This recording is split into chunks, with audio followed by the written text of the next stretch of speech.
Hello and welcome to Lesson 8, Maternal Deprivation Hypothesis. In this session we're going to look at Bowlby's Maternal Deprivation Hypothesis. Before we start, let's have a look at the words maternal and deprivation. We know maternal has to do with the mother, and deprivation means to be deprived of something, essentially to have it taken away. So maternal deprivation literally means to have your mother taken away. So this deals with situations in which the bond between mother and child is broken or disrupted. Before we get stuck into maternal deprivation hypothesis, we're going to look at Bowlby's original theory of monotropy, his idea of attachment. Remember, he believed that we develop an internal working model, and this working model acts as a foundation for all later relationships.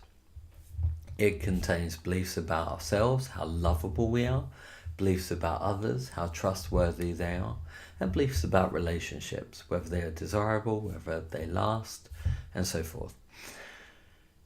The pattern of attachment that we develop with our primary caregiver acts as this internal working model, which then continues throughout our life, according to Bowlby.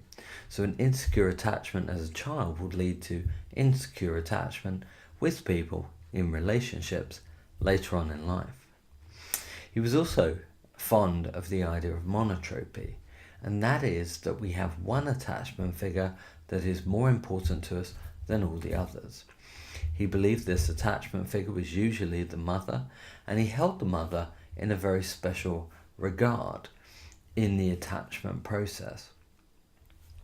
Crucially to his theory was the idea of critical period. A critical period is a window during which some behavior must develop or some physical attribute must develop. In this case, he argued that there was a critical period for attachment. If you did not form an attachment during this critical period, you never would. So that gives us a grounding of where Bowlby was coming from. Now, when we talk about a critical period, that begs the question, what happens if we miss it? If we miss the window?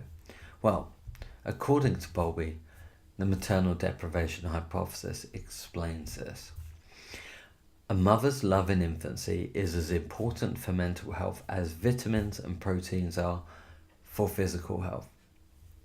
Bowlby was one of the first to recognise the importance of this attachment bond to normal healthy development.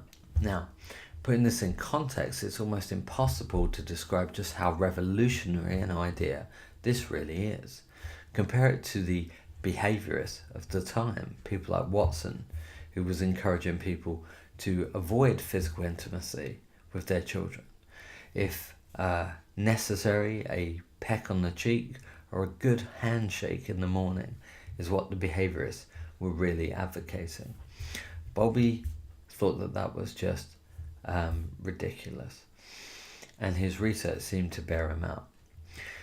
Separation versus deprivation, though, it's worth noting that separation is not just about the absence of a parent, but it's also about the absence of a parent without some substitute care. So you may lose a parent, or a parent may leave, but you may have your secondary parent there, or you may have someone step in and provide the care for you, such as grandparents or family friends. The critical period, according to Bowlby, was the first 13 months of life, though you will see different figures darted about in different literature. It's clear, though, that the first few years of life are very important to attachment. For Bowlby, if we did not form this attachment during this critical period, it led to psychological damage later on in life. A couple of other effects of maternal deprivation include intellectual underdevelopment. Bowlby believed that children who have these separation periods, who are deprived of their mother figure, develop low IQs. And also they suffer in emotional development, what we call affectionless psychopathy, which is really an inability to experience guilt or remorse and empathise with others, highly associated with criminality. So, stop the video if you haven't done so already. go and read the 44 juvenile thieves study, 44 thieves study now, please. There's a lot of detail in there that you do need to know. This is a key study, so you need to know it all. But read that, come back, and then we'll have a chat about the findings. Welcome back. So, Bowlby, 44 thieves. In this, he's at 44 thieves, convicted thieves, and he compared them to 44 juveniles who had emotional problems but no criminal convictions. He found that 17 of the thieves had frequent separations before the age of 2, and that compared very low to the control group. The rate of affectional psychopathy was very high amongst the thieves and very low amongst the control. He concluded that deprivation has a harmful long-term effect on the child's development. So, there are some limitations with the study. I'm sure you've identified a few already. One limitation is the method may be biased, and it may suffer from experimenter bias or investigator bias. And the reason why is because Bowlby was both the individual who proposed the theory, but also the one who diagnosed the thieves with affectional psychopathy. Now, there's a conflict of interest there. Are we saying that Bowlby may have diagnosed people in a way that confirmed his hypothesis? We don't know. But certainly you wouldn't want that case if you were carrying out an experiment for example, Milgram to be doing both the experimenter role and the overarching researcher. There's always, to some extent, the possibility of bias. Evidence from Goldfarb supports it.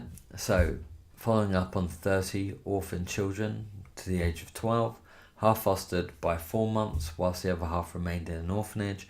At 12, their IQ was tested. There were massive difference. Those who were fostered had an average IQ of 96. This is pretty close to the national average, whereas the orphanage group had an IQ of 68. That is incredibly low. That is what the Americans would refer to as mental retardation, or what we might say cognitive underdevelopment. But we're talking about someone who will struggle to succeed in life, fit for manual jobs perhaps only. This supports Bowlby's maternal deprivation hypothesis because of the consequences it clearly had on intellectual development. Now, it's worth noting that those that were actually fostered were provided with substitute care. So Bowlby's not saying that your biological mother is the only figure that can provide this monotropic attachment. Any figure can be a substitute mother in that case. Counter evidence comes from Hilda Lewis. 500 young people. She found no link between maternal deprivation and criminality. So this could have been an aberration of Bowlby's work, or could have been the issue to do with bias. Support from animal studies such as Harlow. So we know that animals that were separated, these monkeys that were separated from their mothers from day one, they suffered maternal deprivation. What were the consequences? Poor cognitive functioning, violence, antisocial behaviour, inability to distinguish between living and non-living objects, all sorts of stuff like that. So huge evidence actually from Harlow that maternal deprivation leads to increased aggression and antisocial behaviour and so forth. So very strong evidence coming from animal studies. So practical implications, applications. You can get AO3 from talking about how you can apply the theory or knowledge to some useful field or a practice in the real world. So one place this has been applied to is adoption agencies who have a policy of to adopt children as early as possible, specifically during the critical period, and this is in order to avoid maternal deprivation and ensure secure attachment takes place. Equally in institutions, children are now provided with a key worker. Even in nurseries, you often receive a key worker, and they're responsible for you throughout your time in that institution. Now this is quite high level, A-level stuff, but you guys are totally capable of dealing with this, so we could go down the determinism route as well. One of the downsides of the maternal deprivation is that maternal deprivation leads to affectional psychopathy, and you have no free will or control. You have no control of the separation, and if it affects your internal working model, that affects your continuity it's deterministic. It's environmentally deterministic or psychodynamically deterministic in that it focuses heavily on your childhood and the effect that childhood experiences have later on in life. It ignores the role of free will, and it does raise issues. These thieves in BOWLBY'S study, if largely that was the consequence of maternal deprivation, how can we punish them? How can we punish people for something that they had no control over? Another issue is deprivation versus privation. So, assumes attachment has been disrupted rather than perhaps not forming that attachment in the first place. So if we take Harlow's study, you could argue that no attachment took place with the mother. So it wasn't an example of deprivation. And this could have been the case in BOWLBY'S study. It may be that it wasn't a result of separation, it was a result of failure to form that attachment. There's also the causal issue that we should talk about, which is children who are maybe prone to affectional psychopathy might wind up in care because they're more difficult to look after. So there's a good cause and effect argument you could make here as well.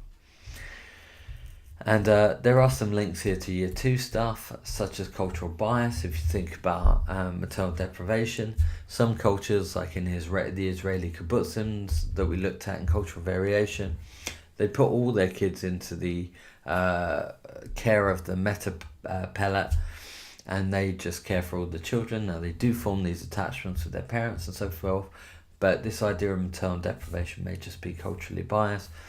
Demand characteristics are another issue in the study. Maybe the Hawthorne effect. That's when you're being watched, you change your behaviour. And there's, to some extent, social desirability bias. So if you think of something like the 44 Thieves study, the children in the study may have wanted to portray themselves in perhaps an aggressive light, or because it was of some value to them. Or they might have done the opposite. They may have wanted to play down their aggressive tendencies. Well, that's all we have for maternal deprivation. As always, if you have any questions, feel free, and thank you very much for your time. I will see you around. Bye.